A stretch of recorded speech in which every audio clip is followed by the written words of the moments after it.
Hello student, welcome to Agritech classes.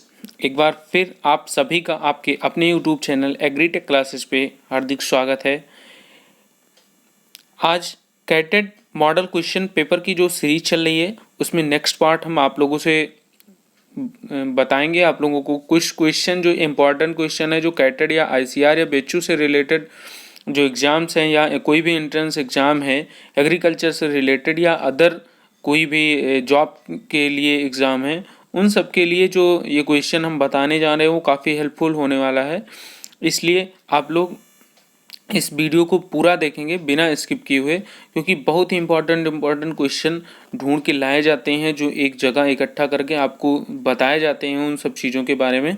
तो आप लोग इसके लिए इसको पूरा वीडियो बिना स्किप किए देखिए। अगर चैनल पे नए हैं तो चैनल को सब्सक्राइब करिए, लाइक करिए, कमेंट करिए और शेयर करिए कि ज़्यादा से ज़्यादा लोगों तक वीडियो ये पहुंच सके। तो सबसे पहले हम देखेंगे, सबसे पहले हम लोग देखेंगे पहला क्वेश्चन जो है धान का भूरा धब्बा रोग जो ब्राउन लीफ स्पॉट रोग होता है वो किसके कारण होता है। तो इसका पहला ऑप्शन है पेरिकुलेरिया ओराइजा और दूसरा है हेलमेंथोस्पोरियम ओराइजी और थर्ड ऑप्शन है जेथोमोनास ओराइजी और चौथा ऑप्शन है ओरेसेलिया ओराइजी। तो इसका जो सही जवाब है वो है हेलमेंथोस्पोरियम ओराइजी। नेक्स्ट क्वेश्चन देखेंगे कि धान की नर्सरी तैयार करने की डोपोंग विधि में बीज दर काम में लेते हैं। आप जो धान की हम डोपोंग विधि से बुआई करते हैं या नर्सरी लगाते हैं उसमें कितना बीज हम काम में लेंगे 1 हेक्टेयर के लिए, या जो उसका मानक होगा। तो इसका ऑप्शन है इसमें 0.5 kg पर मीटर स्क्वायर, या सेकंड ऑप्शन है 1 से 1.5 kg पर मीटर स्क्वायर, थर्ड ऑप्शन है 1.5 से 3 kg पर मीटर स्क्वायर और लास्ट ऑप्शन है 25 से 30 kg पर मीटर स्क्वायर। तो इसका जो सही जवाब है वो 1.5 से 3 kg पर मीटर स्क्वायर। ये आपका डोपोंग विधि जो नर्सरी तैयार की जाती है उसका जो बीज दर है वो है। नेक्स्ट क्वेश्चन देखेंगे, गांधी बग कीट धान को नुकसान पहुंचाता है, किस स्टेज में नुकसान पहुंचाता है। तो पहला ऑप्शन है इसमें नर्सरी अवस्था में, सेकंड ऑप्शन है कल्ले बनते समय, थर्ड ऑप्शन है दूधिया अवस्था में, या नेक्स्ट लास्ट ऑप्शन है फसल भंडारण के समय। तो इसका जो सही जवाब है वो दूधिया अवस्था में। नेक्स्ट क्वेश्चन देखेंगे कि धान की तुंगरो बीमारी जो टुंगरो डिजीज फैलती है वो किसके कारण फैलती है। तो इसका ऑप्शन है पहला है ब्राउन प्लांट हॉपर, या सेकंड है ग्रीन प्लांट हॉपर, या नेक्स्ट जो आपका ऑप्शन दिया हुआ है वो येलो स्टिम बोरर या है गांधी बग। तो इसका जो सही जवाब है वो ग्रीन प्लांट हॉपर, मतलब ग्रीन प्लांट हॉपर जो बीमा जो रोग है वो तुंगरो बीमारी इसी से फैलती है। नेक्स्ट क्वेश्चन है कि धान का प्रमुख या एकल भक्षी जो मोनोफेजोज कीट है वो कौन सा है। तो इसके ऑप्शंस हैं BHP, GLH, गंधी बग और तना छेदक। तो इसका सही जवाब है तना छेदक। नेक्स्ट क्वेश्चन है कि भारत में लाई गई धान की प्रथम किस्म कौन सी है। तो पहला ऑप्शन है इसका IR8, दूसरा है TN1 और थर्ड है जया और लास्ट है कृष्णा। तो इसका जो सही जवाब है वो है TN1। नेक्स्ट है देखेंगे कि धान की अप्रैल मई में बुआई कहलाती है। तो इसके ऑप्शंस है बसंत, सेकंड ऑप्शन है बोरो, थर्ड ऑप्शन है अमन और लास्ट ऑप्शन है अस। तो अब इस पे हम थोड़ा डिस्कस करेंगे कि जो ये अस अमन बोरो जो तीन चीज़ें बताई गई हैं वो क्या है। ये धान की जो बुआई की जाती है भारत में, जो इंडियन कल्चर है उसमें 3 तरह की बुआई की जाती है। पहला है अस, सेकंड है अमन और लास्ट है बोरो। ये 3 की किस्म की बुआई की जाती है। इसका सही जो अगर हमको याद रखना है तो उसके कुछ शॉर्टकट होते हैं। जैसे अस अमन बोरो का ये शॉर्टकट हो जाता है मजनू सनम। अगर आप एक जगह अस अमन बोरो पूरा सीरियल से नीचे लिखते हैं और एक तरफ लिखते हैं अस के सामने माँ लिख देंगे और उसके अमन के आगे जा लिख देंगे और बोरो के सामने ना लिख देंगे, तो अस का जो है वो क्या हो जाएगा माँ आ जाएगा, मतलब मई आ जाएगा। तो मई में बुआई और मजनू सनम सितंबर में कटाई, ये हो जाएगा। तो इसका जो अगर शॉर्टकट में याद करना चाहते हैं तो मजनू सनम से याद कर लेंगे। जो धान की अप्रैल में मई में बुआई की जाती है वो कब किस की जाती है, वो अस की जाती है। नेक्स्ट क्वेश्चन देखेंगे, पोटेशियम नाइट्रेट में पोटाश की मात्रा होती है। जो पोटेशियम नाइट्रेट हमारा उर्वरक होता है उसमें पोटाश की कितनी मात्रा होती है, तो उसके ऑप्शन है 60%, 48%, 44% या 60%। तो सही जवाब है 44%। नेक्स्ट क्वेश्चन देखेंगे कि धीरे धीरे मुक्त होने वाले नाइट्रोजन उर्वरक हैं। जो धीरे धीरे मुक्त होते हैं, एक बैग नहीं कि एक बैग प्लांट को लगे या एक बैग रिमूव कर गए, इस तरीके से नहीं, धीरे धीरे नाइट्रोजन उर्वरक जो धीरे धीरे हटते हैं, मूव होते हैं। तो उसका पहला ऑप्शन है IBDU और सेकंड है यन सेरवे और थर्ड ऑप्शन है थायोयूरिया और लास्ट ऑप्शन है ऑल ऑफ द एबव। तो इसका जो सही जवाब होगा वो कौन सा होगा, ऑल ऑफ द एबव।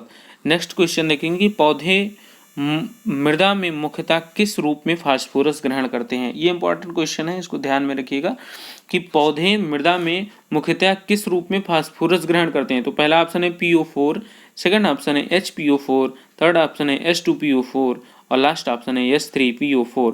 तो इसका जो सही जवाब है वो H2PO4 के रूप में फास्फोरस पौधे जो है मृदा में लेते हैं। नेक्स्ट क्वेश्चन है कि फास्फोरस उर्वरक में परसेंटेज P2O5 की मात्रा ज्ञात करने के लिए परसेंटेज P को गुणा करते हैं, किससे गुणा करेंगे। तो इसका पहला ऑप्शन है 0.43 से या 1.2 से या 2.29 से या लास्ट में है 0.83 से। इसका जो सही जवाब होगा वो 2.29 से। नेक्स्ट क्वेश्चन है कि पोटास उर्वरक में सबसे सस्ता और आसानी से उपलब्ध उर्वरक है। पोटास में, अब ये तो सबको पता वैसे हो सकता है क्योंकि जो मार्केट में अवेलेबल है वही चीज़ें इसमें पूछी जा रही हैं कि पोटास में सबसे सस्ता और आसानी से उपलब्ध होने वाला उर्वरक। तो इसमें पहला ऑप्शन है KNO3, नेक्स्ट है MAP, थर्ड है K2SO4 और लास्ट है MOP। तो जो सबसे आसानी से और सबसे सस्ता मिल सकता है वो कौन सा मिल सकता है, MOP मतलब muriate of potash. Next question है कि सबसे ज़्यादा आर्द्रताग्राही उर्वरक है, मतलब ह्यूमिडिटी जो होता है वो आर्द्रताग्राही उर्वरक है, तो कौन सा है। फर्स्ट ऑप्शन है यूरिया, सेकंड ऑप्शन है अमोनियम सल्फेट, थर्ड ऑप्शन है अमोनियम नाइट्रेट और लास्ट ऑप्शन है KC। तो इसका जो सही जवाब है वो अमोनियम नाइट्रेट है। नेक्स्ट क्वेश्चन है कि ट्राइकोडर्मा है क्या है। पहला ऑप्शन है कीटनाशी, सेकंड ऑप्शन है कवकनाशी, थर्ड ऑप्शन है खरपतवारनाशी और लास्ट ऑप्शन है सहजीवी। तो इसका जो सही जवाब होगा वो होगा B, ऑप्शन B जो कवकनाशी है। माइकोराइजा BAM जो इसको शॉर्टकट में कहते हैं है क्या है। पहला ऑप्शन है इसका कीटनाशी, सेकंड ऑप्शन है कवकनाशी, थर्ड ऑप्शन है जैव उर्वरक और लास्ट ऑप्शन है लाभदायक कीट। तो माइकोराइजा क्या है, आपको लोगों को पता भी होगा, माइकोराइजा एक जैव उर्वरक है। नेक्स्ट क्वेश्चन है कि मूंगफली की खली में परसेंटेज नाइट्रोजन होता है, कितने % नाइट्रोजन होता है, ये क्वेश्चन पूछ रहा है। तो पहला ऑप्शन है 5.3%, सेकंड ऑप्शन है 7.3%, थर्ड ऑप्शन है 7.9% और लास्ट ऑप्शन है 8.3%।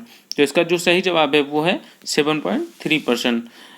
नेक्स्ट क्वेश्चन है कि गोबर की खाद में नाइट्रोजन होता है, ये तो नॉर्मली है, ये हमको लगता है कि आप सबको आता होगा।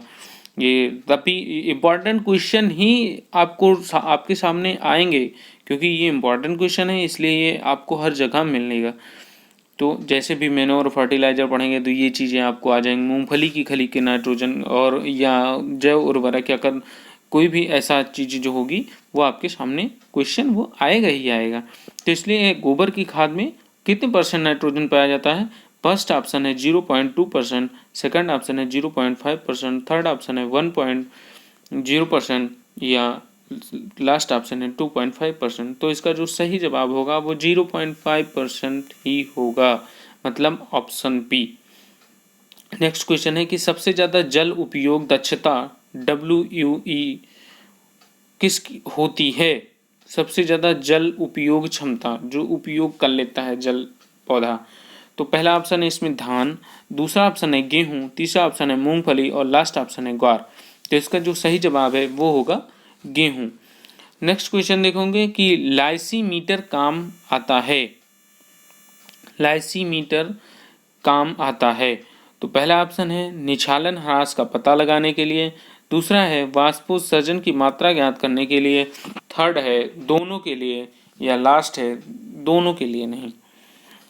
तो इसका जो सही जवाब है वो है दोनों के लिए, ऑप्शन सी, मतलब निछालन ह्रास का पता लगाने के लिए और वाष्पोत्सर्जन की मात्रा ज्ञात करने के लिए, दोनों के लिए लाइसीमीटर का काम में हम लेते हैं। लास्ट क्वेश्चन है कि झूमिंग है। झूमिंग क्या है? पहला ऑप्शन है फसल चक्र, दूसरा है भूमि चक्र, तीसरा है फसलों की हरी अवस्था में पलटना या लास्ट है बिना मृदा खेती करना। तो इसका जो सही जवाब होगा वो होगा भूमि चक्र। तो ये 20 क्वेश्चन की एक और सीरीज में जो सीरीज चल रही है उसका पार्ट 4 ये आप लोगों को मैं बताया हूँ। इसमें क्वेश्चंस हैं, इम्पॉर्टेंट क्वेश्चन भी हैं और कुछ एग्ज़ाम बेस के हैं, आपको कैटर में मिल सकते हैं, ICAR में मिल सकते हैं या AO के एग्ज़ाम में मिल सकते हैं। ऐसे आपको काफ़ी क्वेश्चन आपके नज़र में आएंगे इससे रिलेटेड। और जो भी सीरीज़ दी गई है आप उसको प्लीज़ प्लेलिस्ट में जाके वो देखिए, काफ़ी हेल्पफुल आपके लिए होगा क्योंकि ऐसे ही क्वेश्चन के मॉडल पेपर पीछे लगभग 3 मॉडल पेपर आपको लगभग 80 से 90 क्वेश्चन आपको दे दिए गए हैं। तो ये काफ़ी हेल्पफुल क्वेश्चन है और वहाँ से ही क्वेश्चन ये उठाए जाते हैं जहाँ से क्वेश्चन आ सकते हैं। इसलिए आप लोग ज़रूर इसको ध्यान दीजिए, ज़रूर पढ़िए और अच्छे से तैयारी करिए। और अगर चैनल पे नए हैं तो चैनल सब्सक्राइब करिए, ज़्यादा से ज़्यादा शेयर करिए, ज़्यादा से ज़्यादा लाइक करिए, कमेंट करिए और हमको बताइए कि कौन सी कंटेंट पे आपको और वीडियो चाहिए। Thank you guys.